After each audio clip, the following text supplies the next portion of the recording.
New racing game IP in 2026? We are eating, guys. So if you missed it, because you might have been, say, at work, like some of us, Maverick Games, a studio ran by a bunch of ex-Forza Horizon developers, not exclusive to or limited to, announced their brand new game today, Clutch. Now, your boy wasn't fortunate enough to get invited to the studio to play the game like some YouTubers, but I still wanted to chime in with my 2 cents because it's not every day we get a new racing IP drop. And I've kind of left the big elephant in the room till last because they announced at the end of the trailer that, now this is an unscripted video, I've written a few notes about what I saw in the trailer and we're just gonna ramble for a little bit because generally speaking, I think this game is actually like a breath of fresh air, especially from what we've kind of had to experience in the last few years with racing games. We finally get a new racing game that is not a festival racer, and for that I'm really excited, but there's way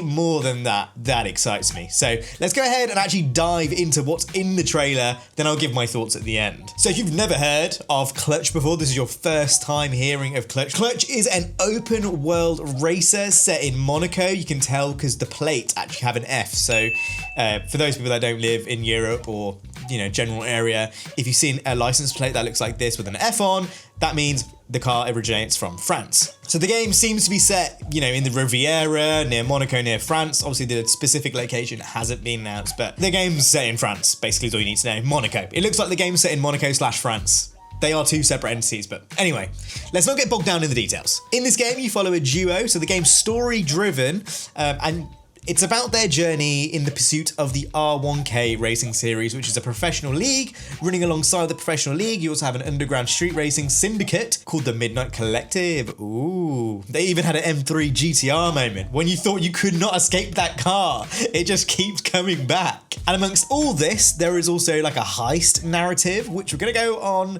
and talk about in a minute, because got some worries with the heist and the weapons and stuff, but we're gonna save that for the end of the video. We're gonna rewind 1 second. No festival, guys.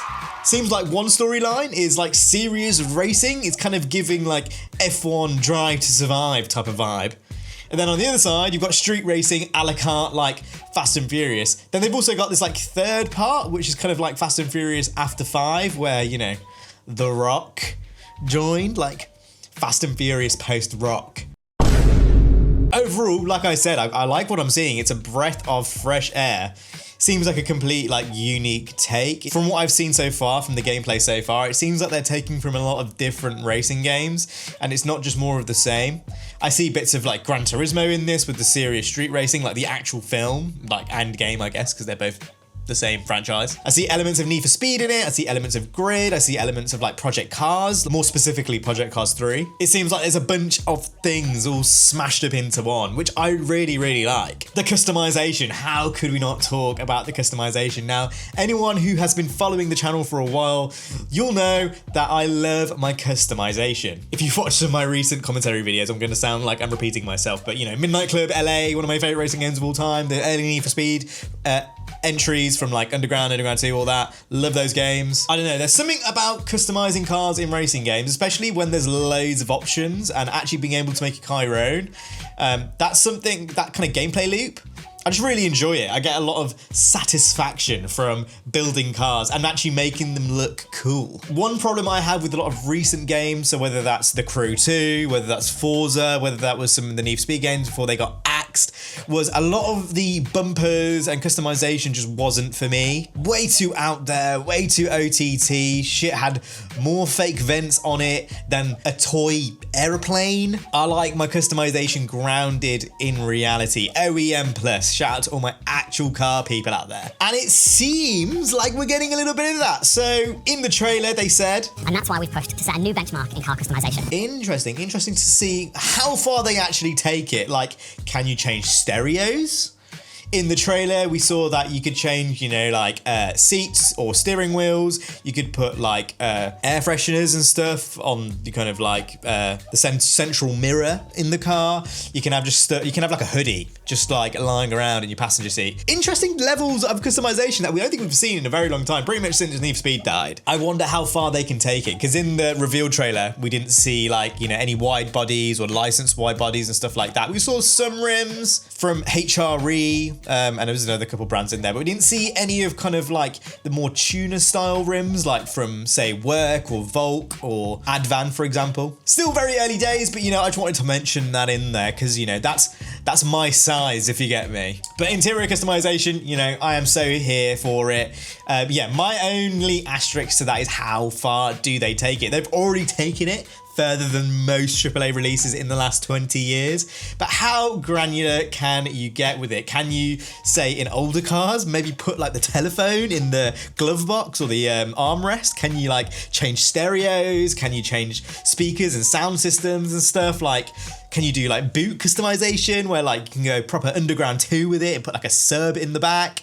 And that also extends to the exterior customization, like can you change individual fenders? Can you change not just spoilers, but say like with Gran Turismo where, you know, you can actually create your own spoiler in Gran Turismo? You know, how detailed is the customization really? And also, is it limited to specific cars? I know from my time in the Need for Speed Creator Network, some cars were limited due to licensing, and you know, basically manufacturers didn't want you to customize some of those cars. Is it the same? From what we've seen so far in the trailer, these were all of the manufacturers I counted. So you've got BMW, Porsche, Nissan, Renault, Lotus, Aston, Alfa, Subaru, Ford, and Mazda. Again, long-standing people who've watched the channel before will know I'm a Porsche fanboy. I own a 987 Cayman. I've been very fortunate during my time working at CarWow full-time. That's my day job. I've managed to drive the new 911T. But the 986 Boxer in the background, can we please get the 987 Cayman in his bitch? Oh, I'd be so gassed, you know? Like, I just never ever get to drive a car. I never get to drive my own car, sorry, in a video game. Let alone mod it and customize it. Oh my God, I would cream if I could like mod my own 987 into a Cayman R. In clutch. Please let it happen. But going back onto the manufacturer's point, this is just the reveal trailer. Those were all the manufacturers revealed.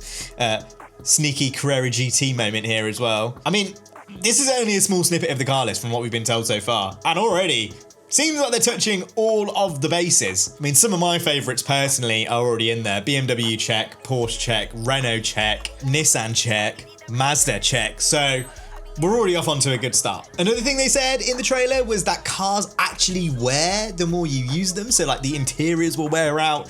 I imagine this wasn't confirmed. This is pure speculation. But if I'm hitting on the right points, you know, Alcantara on your brand new Cayman GT4 wheel could wear over time, potentially. Again, just areas of racing games that we've not really seen delved into very a lot. So I'm actually fully on this. That's so cool. Does that maybe kind of like lean into what they were doing with the Fiat and the fact that there was spores in the car? They then cleaned it to make it basically like factory fresh. Is that something that we can maybe see in the game? Again, pure speculation, but who doesn't like a video with a bit of speculation in, guys? We like to like, you know, speak about things. I'm not going to speak about things in pure fact. I've not even played the game yet. I'm here just like you guys, spreading misinformation. I'm sure I've not touched on absolutely everything in this trailer. These are just kind of a few key points of things that I thought were really interesting that I kind of picked up. And I've kind of left the big elephant in the room till last, because they announced at the end of the trailer that clutch tech weapons will be coming to the game. And at the end of the trailer, there was this moment with the R34 where he did like a Fast and Furious style grapple around a lamppost. I watched Dustin Eden's video, link will be down in the description if you want to go check it out. And he basically mentioned that these weapons are not like a one and done thing. You can use them in the open world to maybe bring down some boxes, or I don't know, could you use it against another racer? That kind of thing. That's going to be interesting. I'd probably say I lean more towards realism. I'm still happy they're in there because I enjoyed games like Hop Shoot 2010, Blur, for example. Obviously, I mentioned earlier, Burnout Paradise, one of my favorite games of all time. But it's a matter of balance. How is it going to work? How is it going to implement with the physics system? The physics system, will it become less simulation based now because there's weapons in the game? It's going to be interesting to see how that works actually like in game, because it's one thing implementing them. It's just how it works with all the other systems. Because you've got one side of the game, which is super serious on-track racing in the form of the R1K. But then how arcadey is it going to be with the police? By the way, haven't even mentioned the police. The heists as well. The police in the game. How is that going to work? I personally think this is a great opportunity to completely remix the way police have worked in open world races for a very long time. They essentially have a blank slate. That's the great thing about a new IP, is they have a blank slate to just experiment, do what they want to do. They don't have to conform to previous games. Like, they don't have to have heat levels. They don't have to have the conventional outlook on how police are seen in games. I'm really interested to see what they can do here. I would love some realism on the side of the police. A la carte Midnight Club LA, where if you're breaking the speed limit, they'll come to you and da-da-da-da. As time goes on, I'm sure we're going to get more details about this. It seems like they're attacking a lot of different things in this game. It's going to be a matter of balance. If things aren't perfectly balanced, how is that going to play in real life? Again, shout out to Dustin. He said that when he spoke to the developers that they're kind of like Simcade. They're leaning in the more kind of Simcade model, but then he said explicitly in his video that it's like the grip of Underground 2 mixed with the rewarding nature of, like, say, Horizon. Interesting to see how it's going to work with all of the weapons and stuff. That is the big asterisk for me. But to me anyway, at this moment in time, it sounds like it is Horizon without the shackles of a big corporation. That is literally what it looks like to me. They've gone all in on street racing. They've gone all in on like the heists and stuff. I don't think Horizon could do that because they go E for everyone. They try to kind of net a wide player base. It's kind of like, you know, there's a reason why Horizon is safe, is because it sells loads of copies to everyone. Like, one thing I realized when I went to the Horizon event at the British Motor Museum is how young a lot of people who play Horizon are. I didn't have an appreciation for, you know, people like kids from like 5 on upwards were there, and it just made me think. It was like, yo, maybe I'm getting old, man. It seems with this game, they're definitely going for a specific niche of maybe kind of more lenient to the older racer. I've got a feeling that this game will probably have like a 12+ rating.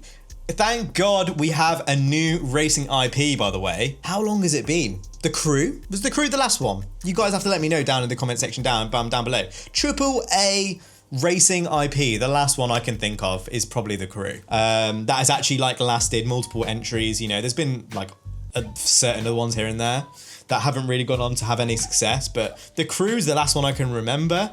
Lord, may this continue. And it doesn't seem like anything's going to slow down, because at Steam Next Fest, we're going to get more gameplay, more details. So if you want to see more, go ahead, subscribe to the channel. We've got way more coming for you guys. And hopefully Maverick will let me play the game soon. Please.